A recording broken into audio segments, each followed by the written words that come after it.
நீங்கள் பார்த்து கொண்டிருப்பது மதுரை முஜாஹித் மனம் கவரும் சொற்பொழிவு. இது மார்க்கம் மற்றும் சமுதாயத்திற்கான குரல். கண்ணியத்திற்குரிய எல்லாம் வல்ல அல்லாஹுவின் நல்லடியார்களே, அன்பார்ந்த இஸ்லாமிய சகோதர சகோதரிகளே, அல்லாஹுவின் மகத்தான பேரருளால் அல்லாஹு தஆலா நம் மீது கடமையாக ஆக்கிய இந்த ஜும்மா வணக்கத்தை நிறைவேற்ற வேண்டும் என்கிற நல்லெண்ணத்தில் நாம் எல்லாம் அல்லாஹுவை அவனுடைய இல்லத்தில் வணங்குவதற்காக ஒன்றாக குழுமியிருக்கிறோம். இந்த சிறப்புக்குரிய ஜும்மாவுடைய நாளில் அல்லாஹு தஆலா அவன் புறத்திலிருந்து அவன் இறக்கி வைக்கக்கூடிய ஸலவாத்தையும் சலாமையும் அவனுடைய இறுதி தூதர் பெருமானார் ஸல்லல்லாஹு அலைஹி வஸல்லம் அவர்களின் மீதும் அவர்களின் குடும்பத்தார் மீதும் அவர்களின் காலத்தில் வாழ்ந்த சஹாபாக்களான நபித்தோழர்கள் மீதும் அதற்கு பிறகு வந்த தாபியீன்கள், தாபியீன்கள், இமாம்கள், இந்த உலகத்தில் வாழுகிற மோமின்கள், முஸ்லிம்கள் அனைவரின் மீதும் என்றென்றும் நிலவட்டுமாக.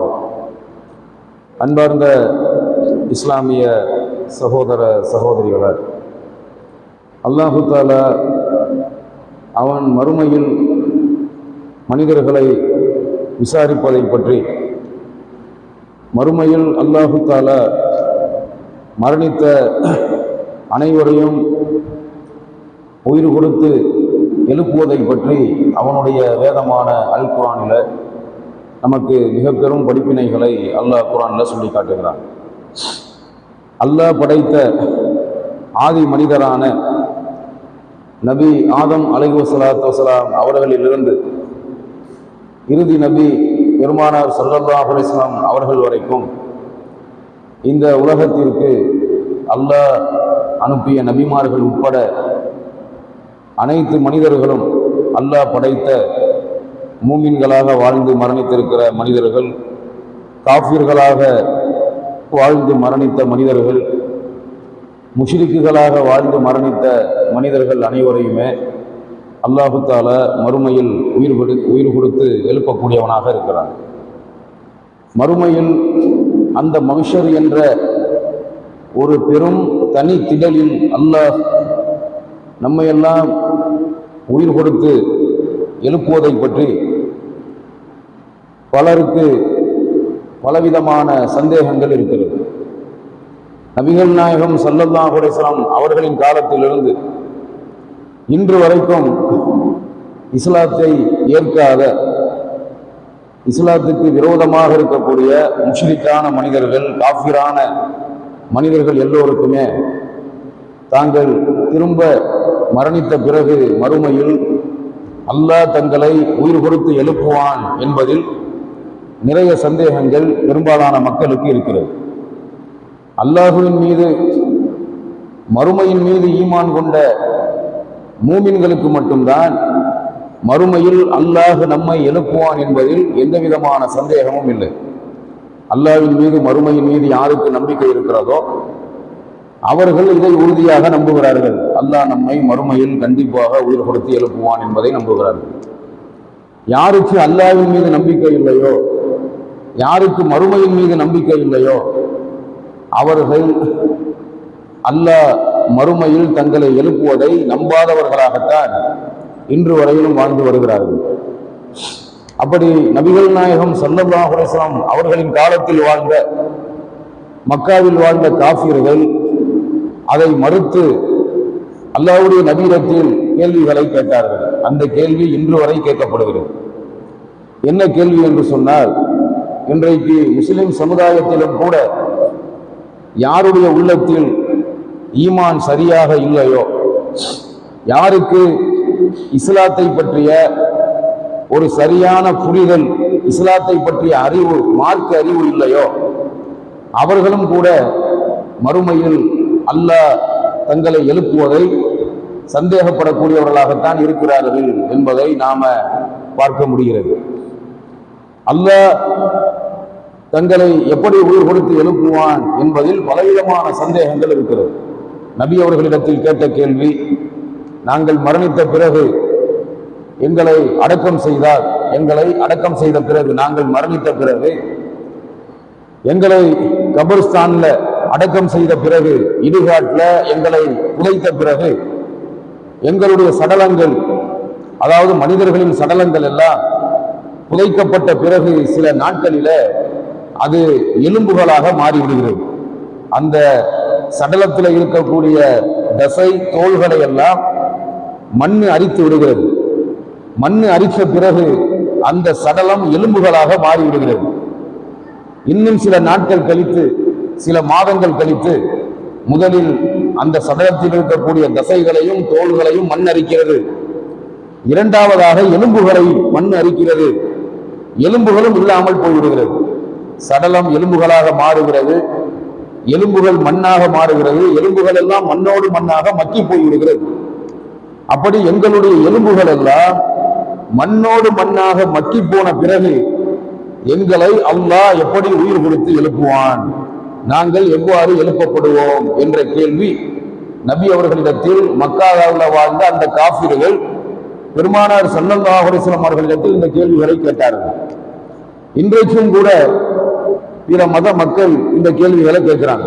நம்ம நாட்டில் வாழக்கூடிய பிற மத சகோதரர்கள் இந்த கேள்விகளை கேட்கிறார்கள். அதாவது அவங்க மத வழக்கப்படி ஒருத்தர் மரணித்து விட்டால் அவரை எரிச்சுடுறாங்க. அதாவது இறந்த மனிதனின் சடலம் எரியூட்டப்படுகிறது. எரியூட்டப்பட்ட பிறகு அந்த எரியூட்டப்பட்ட சாம்பலை கூட விட்டு வைக்காம அந்த சாம்பலையும் அள்ளி அதை கடலில் கரைத்து விடுகிறார்கள், நீரிலே கரைத்து விடுகிறார்கள். அப்ப மனுஷன் இறந்ததுக்கு அப்புறம் எரிக்கப்படுறான். எரிக்கப்பட்ட அந்த உடல் சாம்பலாக மாறுகிறது. சாம்பலை கூட விட்டு வைக்காம என்ன பண்றாங்க, சாம்பலை அள்ளி நீரில் கரைச்சிடுறாங்க. இப்படி இருக்கும் பொழுது அல்லாஹ் எப்படி உயிர் கொடுத்து எழுப்புவான்? இது லாஜிக் அடிப்படையில் பார்த்தா சாத்தியமா?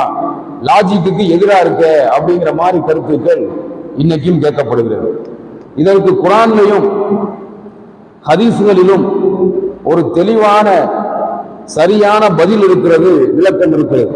எப்படிப்பட்ட விளக்கம் என்று சொன்னால், அல்லாஹு தஆலா குர்ஆன்ல சொல்லுகிறார், நீங்கள் மரணித்த பிறகு, உங்களை புதைத்த பிறகு, உங்களுடைய சடலங்கள் எலும்புகளை எல்லாம் மண்ணு அரித்து, உங்களுடைய எலும்புகள் எல்லாம் மண்ணோடு மண்ணா மக்கி போன பிறகு உங்களை அல்லாஹ் எவ்வாறு உயிர் கொடுத்து எழுப்புவான் என்று நீங்கள் கேட்கிறீர்கள். அதற்கு அல்லாஹ் ஒரு உதாரணத்தை சொல்லுகிறான். அற்புதமான, அழகான, அதாவது சிந்திக்கக்கூடிய அறிவுபூர்வமான ஒரு உதாரணம். என்ன உதாரணம் சொன்னா, அல்லாஹ் சொல்றான் குர்ஆன்ல, நீங்கள் வறண்டு காய்ந்து கிடக்கிற அந்த நிலத்தை பாருங்கள். நீங்க உழுது பயிரிடக்கூடிய நிலங்கள் இருக்கிறது, அது உழுது பயிரிட்ட பிறகு எப்படி இருக்கு? நீங்க பயிரிடுறீங்க, உழுகுறீங்க, விவசாயம் பண்றீங்க. நீங்க உழுது பயிரிட்டு விவசாய வேலை பார்த்த உடனே அது முளைச்சிருதா? அது வளர்ந்து விடுகிறதா? இல்லை. அதன் மீது அல்லாஹ் வானத்திலிருந்து மழையை இறக்கி வைக்கிறான். வறண்டு போன அந்த, அதாவது விவசாயம் செய்யப்பட்ட உழுது பயிரிடப்பட்ட அந்த நிலத்தை பார்த்தா வெயில் பட்டு காஞ்சு வறண்டு போய் விளையுமா விளையாதாங்கிற சந்தேகத்துல ஒரு சில பேர் விளையிறதுக்கு வாய்ப்பே இல்லைன்னு சொல்ற அளவுக்கு வறண்டு போயிருக்கும் அந்த நிலங்கள். அந்த நிலத்தின் மீது அல்லாஹ் மழையை இறக்கி வச்சான்னு சொன்னா, மழை இறங்கிய சில நாட்களில் அது முளைத்து விடுகிறது. வறண்டு போன அந்த நிலம் விளைந்த பசுமை நிலமாக மாறி விடுகிறது. எப்படி மழை இறங்கிய உடனே வறண்ட நிலங்கள், காய்ந்து போன நிலங்கள் பசுமையான நிலங்களாக மாறுகிறதோ, அது மாதிரிதான் நீங்கள் இறந்து உங்களுடைய எலும்புகள் எல்லாம் மண்ணோடு மண்ணாக உக்கி போன பிறகு, மக்கி போன பிறகும் கூட உங்களை அல்லாஹ் இவ்வாறுதான் உயிர் கொடுத்து எழுப்புவான். எப்படி காஞ்ச வறண்டு போன நிலத்தின் மீது மழை நீரை இறக்கி வைத்து அதை அல்லாஹ் விளைய வைக்கிறானோ, முளைக்க வைக்கிறானோ, அது போன்றுதான் உங்களை அல்லாஹ் உயிர் கொடுத்து எழுப்புவான். எந்த அளவுக்கு என்று சொன்னால், உங்களுடைய விரல்களின் நுனி பகுதி கூட மாறிவிடாத அளவுக்கு உங்களை அல்லாஹ் உயிர் கொடுத்து எழுப்புவான். நம்முடைய கைவிரல், கால்விரல் நுனி பகுதிகள் இருக்கிறது, அந்த முதலில் இருக்கக்கூடிய இந்த நுனி பகுதி, அந்த நுனி பகுதி கூட மாறிவிடாத அளவுக்கு அல்லாஹ் நம்மளை இருந்தவாறு அப்படியே எழுப்பக்கூடியவனாக இருக்கிறான் என்பதை அல்லாஹ் குர்ஆன்ல சொல்லி காட்டுறான். அடுத்து ஒரு உதாரணத்தை அல்லாஹ் சொல்றான். வானத்தை படைத்த அல்லாஹ்வுக்கு, பூமியை படைத்த அல்லாஹ்வுக்கு எந்த ஒரு பொருளுமாக உயிருமாக இல்லாத நிலையில் ஒரு துளி இந்திரிய நீரில் உங்களை மனிதனாக படைத்த அல்லாஹ்வுக்கு நீங்க இறந்த பிறகு உங்களை திரும்ப கொண்டு வர முடியாதா? நீங்க இறந்த பிறகு அல்லாஹ்வால் உங்களை உயிர் கொடுத்து எழுப்ப முடியாதான்னு அல்லாஹ் கேட்கிறான். எவ்வளவு அற்புதமான ஒரு கருத்து, சிந்திக்கக்கூடிய எவ்வளவு அற்புதமான அறிவுபூர்வமான ஒரு கருத்து. நாம படைக்கப்படுறதுக்கு முன்னாடி எப்படி இருந்தோம்? நம்ம எல்லாருமே நம்முடைய தாய் வயிற்றுல கருவாக உருவாகிறதுக்கு முன்னாடி என்ன பொருளா இருந்தோம்? எந்த பொருளுமே கிடையாது. நம்முடைய தந்தையின் உடம்பிலிருந்து வந்த ஒரு துளி நீர், அந்த ஒரு துளி நீரை சில வருஷத்துக்கு முன்னாடி ஆய்வு பண்ணாங்க.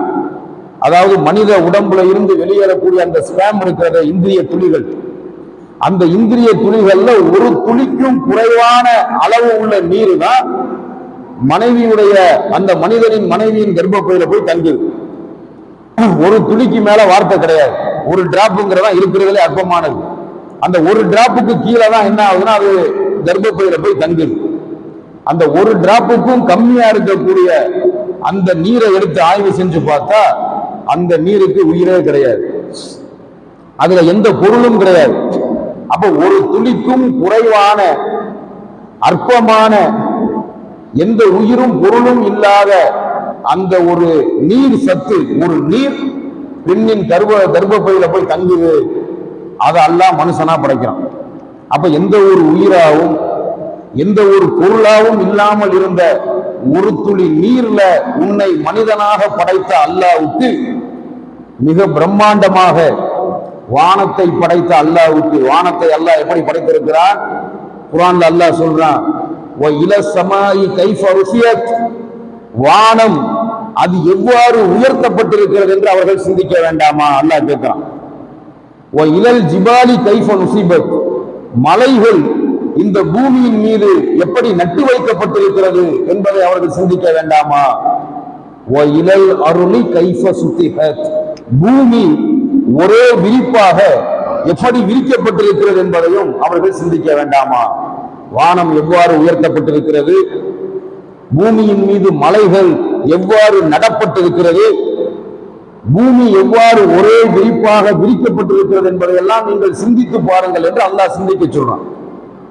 இன்னொரு வசனத்தில் அல்லாஹ் சொல்றான், வானத்தை நீ திரும்ப திரும்ப பார். அல்லாஹ் படைச்ச வானத்துல ஏதாவது ஒரு இடத்துல ஓட்டையோ உடைசலோ அல்லது விரிசலோ இருக்கான்னு பார். எத்தனை முறை நீ வானத்தை பார்த்தாலும் உன்னுடைய பார்வை இழிவடைந்து அது திரும்ப உனக்கத்தான் வருமே தவிர அல்லாஹ் படைச்ச அந்த வானத்தின் மீது எந்த ஒரு விரிசலையும் ஓட்டை உடைசலையும் குறைவையும் நீ பார்க்க முடியாது. அப்படி அல்லாஹ் படைச்சிருக்கான்.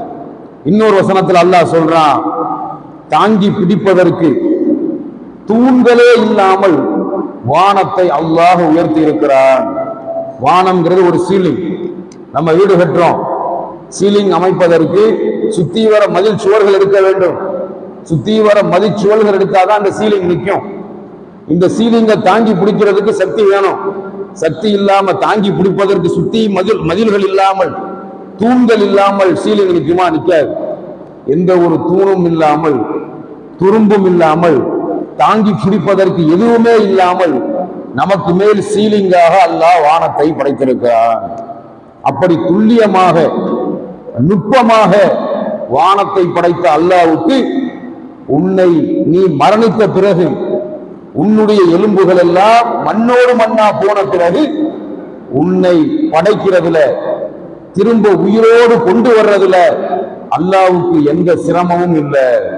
ஆரம்பத்துல ஒரு துளிக்கும் குறைவான நீர்ல உயிரும் இல்லாத பொருளும் இல்லாத ஒரு பொருளை தான் அல்லாஹ் உனைய படைச்சான். அவன் திரும்ப ஒன்னா உயிர் கொடுத்து எழுப்புவான். இதை அல்லாஹ் நம்ப சொல்றான். அப்ப அறிவுபூர்வமான உதாரணங்கள், நாம எப்படி படைக்கப்பட்டோங்கிற உதாரணம், வானம் படைக்கப்பட்ட உதாரணம், வறண்ட பூமி எப்படி பசுமை நிலமாக மாறுதுங்கிற உதாரணம், இந்த உதாரணங்களை எல்லாம் சொல்லி காண்பித்து அல்லாஹ் நம்மள நம்ப சொல்றான். இப்படித்தான் அல்லாஹ் உங்களை உயிர் கொடுத்து எழுப்புவான். பெருமானார் ஸல்லல்லாஹு அலைஹி வஸல்லம் அவர்கள் சாம்பலாக கரைக்கப்படுற மனித உடலுக்கு ஒரு அற்புதமான உதாரணத்தை சொன்னாங்க. முன் சென்ற காலத்துல நடந்த ஒரு அறிவுபூர்வமான இறையச்சத்துக்கு மிக பொருத்தமான ஒரு சம்பவம். முன் சென்ற காலத்துல நடந்ததை ரசூலுல்லாஹ் சொல்றாங்க. இன்னைக்கு பிற மத சமுதாய மக்கள் அவங்க இறந்துட்டா இருக்கிறாங்களே, இந்த பழக்கம் ரசூலுல்லாஹி ஸல்லல்லாஹு அலைஹி வஸல்லம் அவங்க காலத்துக்கு முன்னாடி இருந்துச்சு, ஒரு குறிப்பிட்ட சமுதாயத்துல இருந்துச்சு. அப்ப அது ஒரு சிலர் விரும்பி கூட எரிக்கிறதுக்கு அவங்க இதை வலியுறுத்தினாங்கிறத நாம தெரிஞ்சுக்க முடியும். இந்த ஹதீஸை பார்க்கும்போது முன் சென்ற காலத்துல இது இருந்திருக்குமோன்னு நினைக்கிற அளவுக்கு தான் அந்த சம்பவங்கள் இருக்கிறது. அப்ப முன் சென்ற காலத்துல வாழ்ந்த ஒரு மனிதர், அவர் நல்ல நிலையில இருக்கும்போது நிறைய பாவங்களை செய்கிறார், குற்றங்கள் நிறைய செஞ்சிருக்கார், ஏகப்பட்ட குற்றம். அவருக்கு வயசானதுக்கு அப்புறம் பயம் வந்துருச்சு. முதுமையாரோட வரைக்கும் நிறைய பாவத்தை, அல்லாஹ்வோட பயமே இல்லாம நிறைய பாவங்களை செஞ்சிருக்கார்.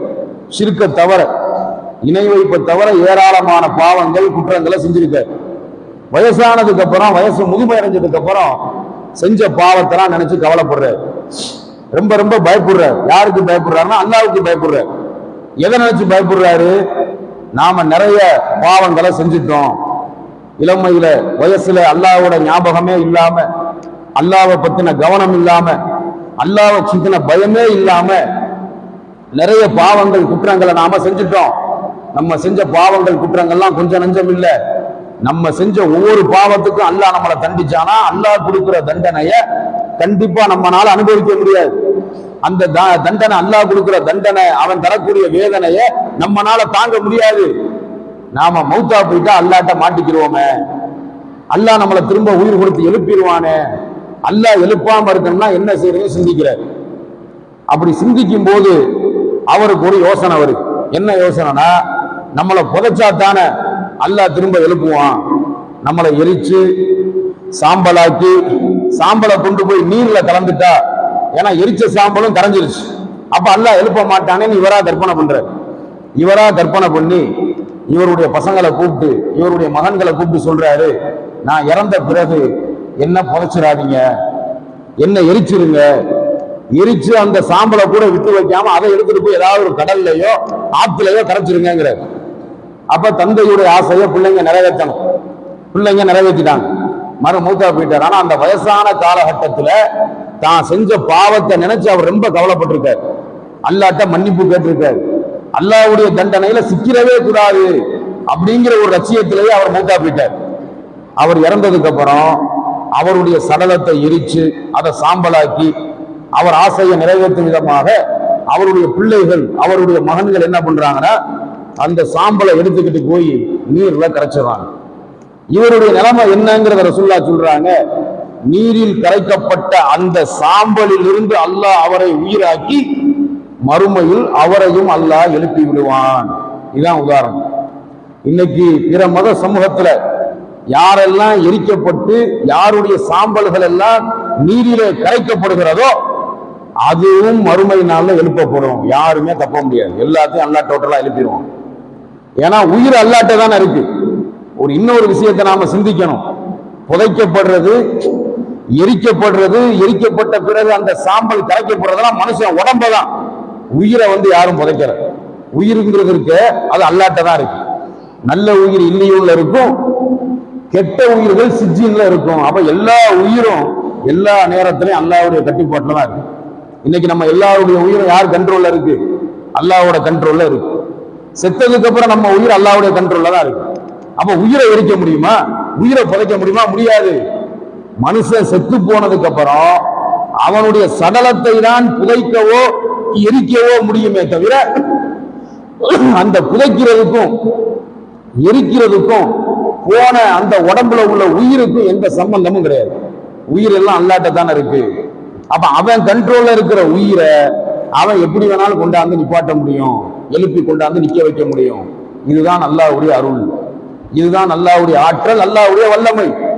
அப்ப அந்த மனுஷனை கடல்ல கரைக்கப்பட்ட முன் சென்ற காலத்தில் வாழ்ந்து இறந்து எரிக்கப்பட்டு சாம்பல் எல்லாம் நீரில் கரைக்கப்பட்ட நிலையில இறந்து போனாரே அந்த மனிதனையும் அல்லாஹ் மறுமை நாள்ல எழுப்பி விசாரிப்பான்.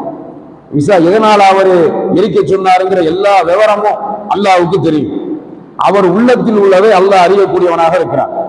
நம் ஒவ்வொருவருடைய கல்புல நாம என்ன நினைக்கிறோங்கிறது அல்லாஹ்வுக்கு தெரியும். நம்மளை பத்தி எல்லாமே தெரிஞ்சுதான் அல்லாஹ் நம்மளை விசாரிப்பான். எதுவும் தெரியாம அல்லாஹ் நம்மளை விசாரிக்க மாட்டான். அப்ப எல்லாமே தெரிஞ்சுக்கிட்டு தான் அவர் அல்லாஹ் விசாரிக்கிறான். ஏன் இப்படி நீ செய்ய சொன்ன? இறந்து போனதுக்கு அப்புறம் புதைக்கப்படாம உன் பசங்கள்கிட்ட சொல்லி எரிக்க சொன்னிய, எதனால இப்படி சொன்னேன்னு அல்லாஹ் கேட்பான். எதனால அப்படி அவர் சொன்னாருங்கிறது அல்லாஹ்வுக்கு தெரியும். அப்ப அவர் சொல்லுவார், அல்லாஹ் ஓ மேல உள்ள பயம், நீ கொடுக்கக்கூடிய தண்டனையின் மீது உள்ள பயம், நீ பாவிகளை வேதனைப்படுத்துவாயே அந்த வேதனையின் மீது உள்ள பயத்தின் காரணமாக தான் அப்படி செய்ய சொன்னேன், வேற எதுவுமே இல்லை. நீ என்னை உயிர் கொடுத்து எழுப்புனா தானே என்ன நீ தண்டிப்ப. நீ என்ன உயிர் கொடுத்து எழுப்பலன்னு சொன்னா எனக்கு தான் எந்த தண்டனையும் கிடைக்காது. நான் மண்ணா போனாலும் பரவாயில்லை, சாம்பலா போய் நீர்ல கலந்தாலும் பரவாயில்லை, என்ன நீ திரும்ப எழுப்பி தண்டிச்சிடக்கூடாது. உன் தண்டனைக்கு நான் பயப்படுறேன், உனக்கு நான் பயப்படுறேன், நீ கொடுக்கிற அதாவது வேதனைக்கு நான் பயப்படுறேன். அந்த அளவுக்கு நான் பாவத்தை செஞ்சிருக்கேன். அதனாலதான் அல்லாஹ் நான் மௌத்தா போன பிறகு என் பசங்கள்கிட்ட சொல்லி என்னை எரிக்க சொன்னேன்னு சொல்லுவார் அல்லாஹ். அல்லாஹ் அவருக்கு கொடுக்கக்கூடிய ஒரு அருள் என்ன தெரியுமா? ரசூலுல்லாஹி ஸல்லல்லாஹு அலைஹி வஸல்லம் சொல்லுகிறார்கள், உன்னுடைய பாவங்களை எல்லாம் நான் மன்னித்து விட்டேன். எதனால அல்லாஹ் அப்படிப்பட்ட பாவம் செஞ்ச அந்த பெரும் பாவியான மனிதன் ஏன் மன்னிக்கப்பட்டான்? அவனுக்கு அல்லாஹ் மீது உள்ள அந்த பயம், அல்லாஹ் கொடுக்கக்கூடிய தண்டனையின் மீது உள்ள அச்சம், அதை நினைச்சு அவர் கவலைப்பட்டிருப்பார். எத்தனையோ நாள் கவலைப்பட்டிருப்பார். எத்தனையோ நாள் தான் செஞ்ச பாவத்தை நினைச்சு அழுது அல்லாஹ்ட்ட கண்ணீர் வடிச்சிருப்பார். இந்த அல்லாஹ்வுக்காக கண் கலங்குறது இருக்குது, அது மாதிரி ஒரு சிறப்பான விஷயம் எதுவுமே கிடையாது உலகத்துல. ரசூலுல்லாஹி ஸல்லல்லாஹு அலைஹி வஸல்லம் சொன்னார்கள், 2 கண்களை நரக நெருப்பு தீண்டாது. 2 விதமான கண்களை நரக நெருப்பு தீண்டாது நாங்க ரசூலுல்லா. அந்த 2 கண்கள் எந்த கண்கள்? ஒரு கண் அல்லாஹ்வுடைய பயத்தால், அல்லாஹ்வை நினைச்சு, தன்னை படைச்ச ரப்ப நினைச்சு, தன்னுடைய ரப்புடைய மார்க்கமான சத்திய இஸ்லாத்தை நினைத்து, சத்திய நபிமார்களை நினைத்து, சத்திய வேதம் அல் குர்ஆனை நினைத்து, தன்னுடைய ரப்பை நினைத்து, ரப்பு மேல உள்ள அச்சத்தின் காரணமாக எந்த மனிதன் கண் கலங்கி அழுகிறானோ, அல்லாஹ்வின் அச்சத்தால் அழுத கண்கள் இருக்கிறது, அந்த கண்களை நரக நெருப்பு தீண்டாது. அல்லாஹ்வுடைய நபி அவர்கள் சொன்னார்கள். 2வது கண் என்ன கண்? அல்லாஹ்வுடைய பாதையில் தூக்கத்தை தியாகம் செய்து விழித்திருந்த கண். அல்லாஹ்வுடைய பாதைனா அதுக்கு ஒரே அர்த்தம் இஸ்லாத்துல, அல்லாஹ்வுடைய பாதையில் ஜிஹாத் செய்வது, அல்லது அல்லாஹ்வுடைய மார்க்கத்துல, அல்லாஹ்வுடைய மார்க்கத்தை எடுத்து சொல்றது கூட அல்லாஹ்வுடைய பாதை தான். அல்லாஹ்வை வணங்குறதுக்காக முழிச்சா அதுவும் அல்லாஹ்வுடைய பாதை தான். ஆனா ஃபீ சபீலில்லாஹ் வரக்கூடிய குர்ஆன் ஹதீஸ்ல வரக்கூடிய வார்த்தைகள் எல்லாம் எதை குறிக்கும்னா, அல்லாஹ்வுடைய பாதையில் ஜிஹாத் செய்வது, அல்லாஹ்வுடைய பாதையில் யுத்தம் செய்வதை தான் குறிக்கும்.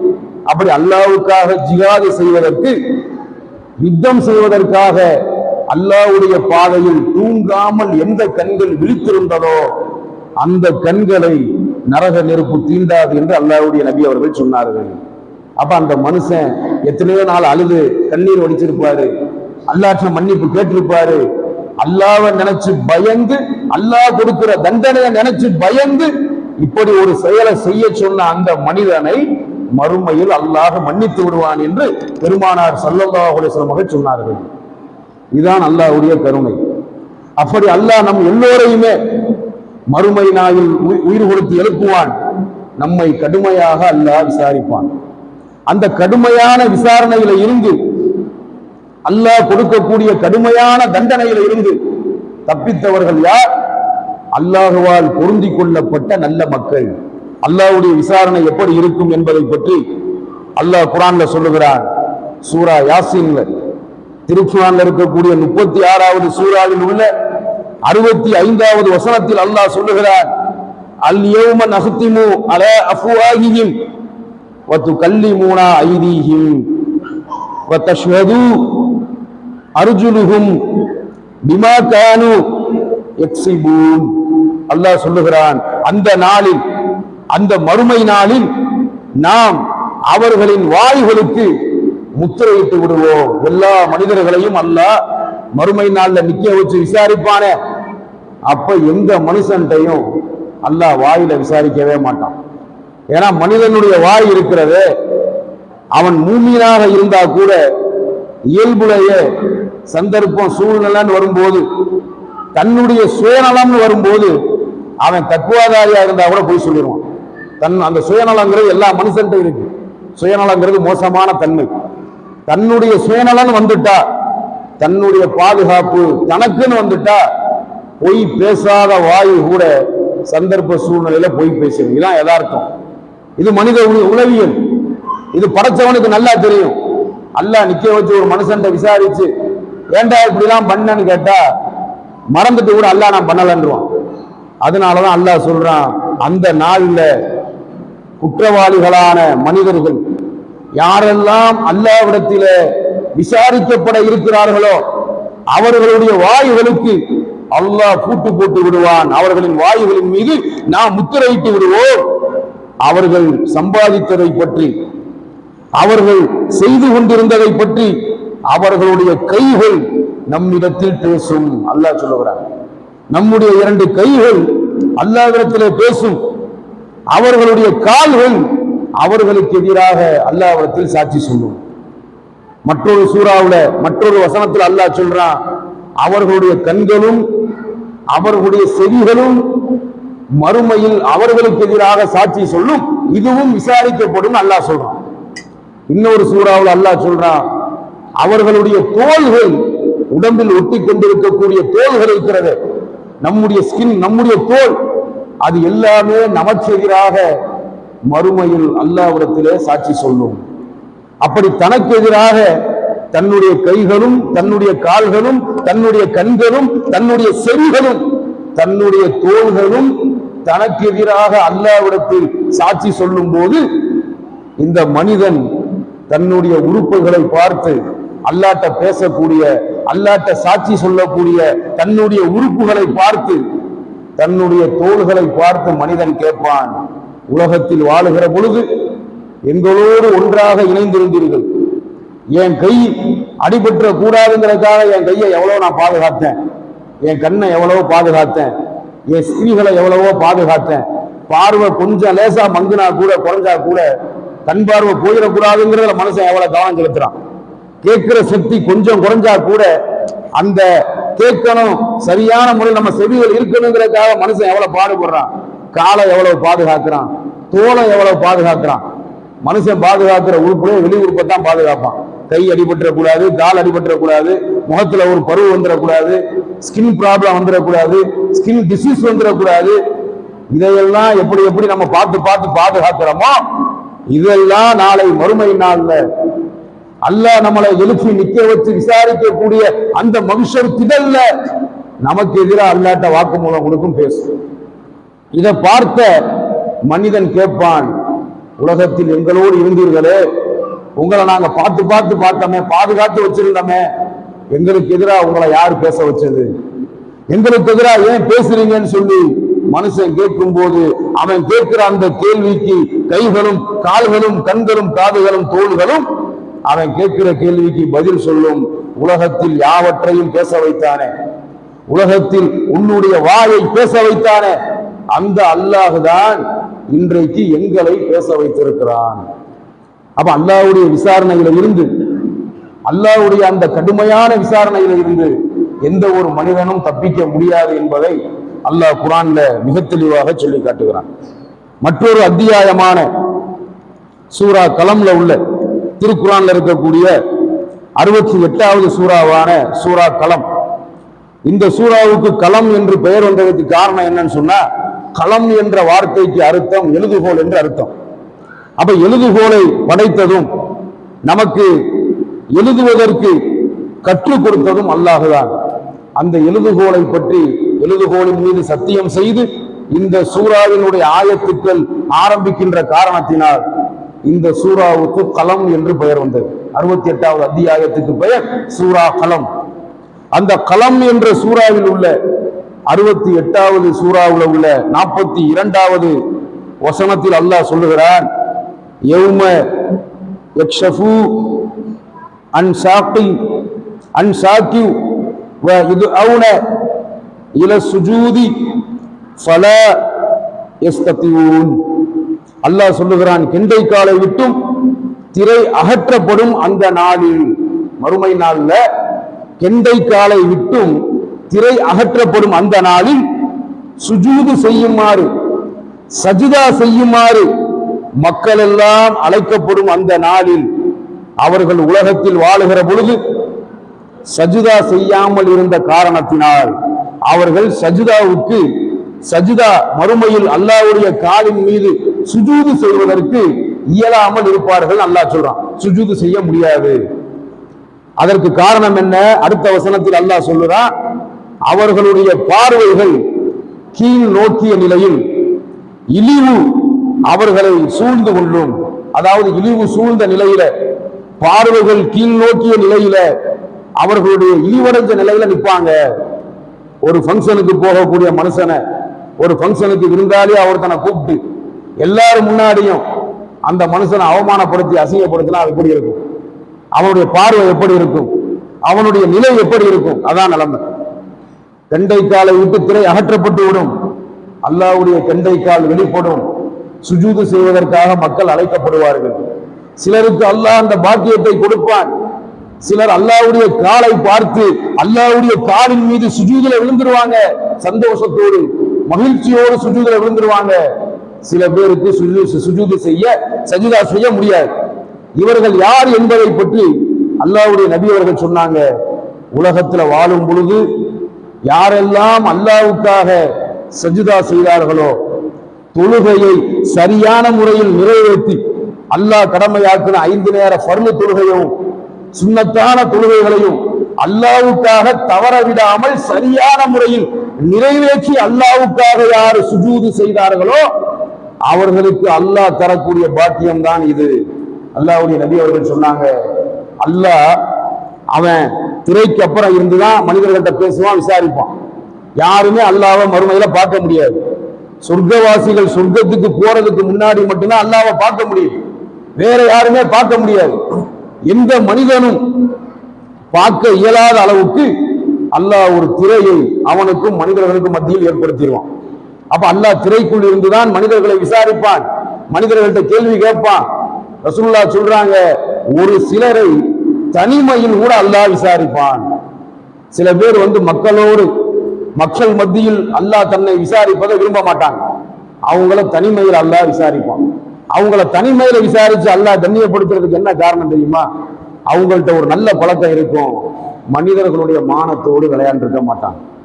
ஒருத்தன் தப்பு செஞ்சுட்டான், நமக்கு தெரியுது, அதை 4 பேர்கிட்ட சொல்லி அசிங்கப்படுத்துறதுக்கு அது ஒரு கேவலமான காரியம். எவன் பிறருடைய குறையை மறைக்கிறானோ அவனுடைய குறையை அல்லாஹ் மறுமையில் மறைக்கிறான். அல்லாஹ்வுடைய நபி அவர்கள் சொன்னாங்க, ஒரு மூமினான மனுஷன் தப்பு செஞ்சுட்டான், அவன்கிட்ட தவறு இருக்கிறது, நமக்கு அனுமதி என்ன? நேரடியாக அந்த தவறை அவன்கிட்ட சுட்டி காட்டி அவனை திருத்துறதுக்கு தான் நமக்கு அனுமதி இருக்கு. திருத்த முடியாட்டி நம்ம விட்டுறணும்.